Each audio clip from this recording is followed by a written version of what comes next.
आज से पहले हम एस्ट्रॉयड को देख सकते थे, उनकी स्पीड और डायरेक्शन का जायज़ा भी ले सकते थे।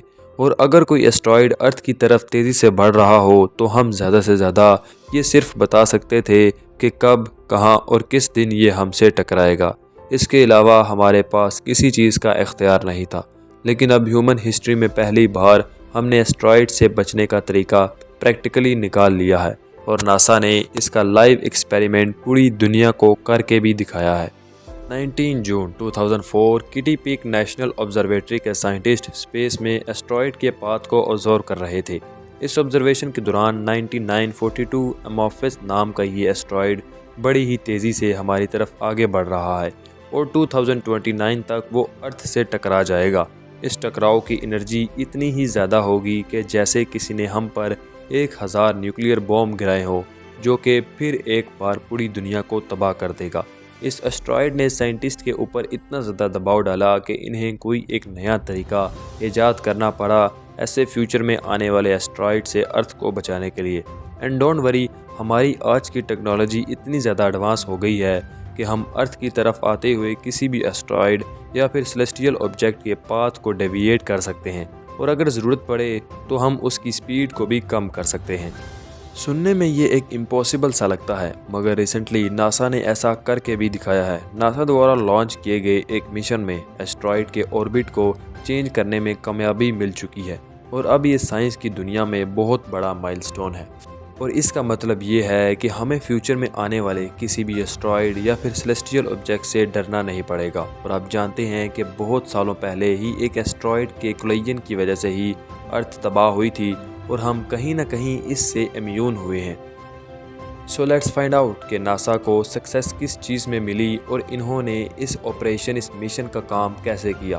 वेल गाइज, आज तक इंसानों ने जितने भी स्पेस ऑपरेशन किए हैं उन एक्सपेरिमेंट में एक बात तो बिल्कुल सामने आती है कि बहुत सारे एस्ट्रॉयड अर्थ के इर्द गिर्द घूम रहे हैं। 2000 से भी ज़्यादा एस्ट्रॉयड अर्थ के इर्द गिर्द घूम रहे हैं और ये सभी एस्ट्रॉयड डेंजर जोन वाले एस्ट्रॉयड हैं, जो कि अगर इनमें से एक भी ज़मीन से टकरा गया तो मिलियन साल पहले जो एस्ट्रॉयड की वजह से डायनासोर का ख़ात्मा हुआ था और अब भी वैसा ही होगा। 78% जीवों का ख़ात्मा। और ऐसे ही नासा हमारी सेफ्टी करने के लिए काफ़ी सारे मिशन कर रहा है और फाइनली इन्होंने एक मिशन को लॉन्च करने का प्लान किया जो हमें किसी भी एस्ट्रॉयड के टकराव से बचा सकता है। इस मिशन का नाम था double asteroid redirection test spacecraft, dart.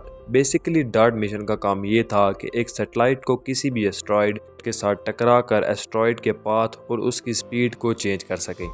अब इस मिशन को प्रैक्टिकली करने के लिए नासा ने डिडिमोस बाइनरी एस्ट्रॉयड सिस्टम को लिया, जो अर्थ से तकरीबन 1,09,43,539 किलोमीटर दूर है, ताकि उसके साथ होने वाली कोलिजन से हमारी अर्थ पर कोई भी साइड इफ़ेक्ट ना हो।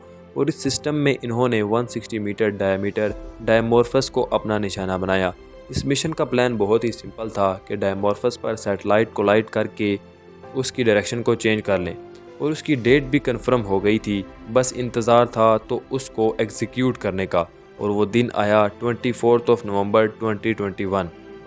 स्पेसएक्स के फैल्कन 9 रॉकेट के ज़रिए नासा ने डार्ट स्पेस को अपना टारगेट बनाकर रॉकेट को लॉन्च किया। उसके बाद तकरीबन 10 महीनों के बाद 20 सितंबर 2022 को 7:14 पर डार्ट स्पेस पर 22,530 किलोमीटर पर आवर की रफ्तार से सक्सेसफुली डायमॉर्फस एस्ट्रॉयड से टकरा गया, जिसका नज़ारा आप इस वीडियो में देख सकते हैं। 2, 1। Oh my gosh.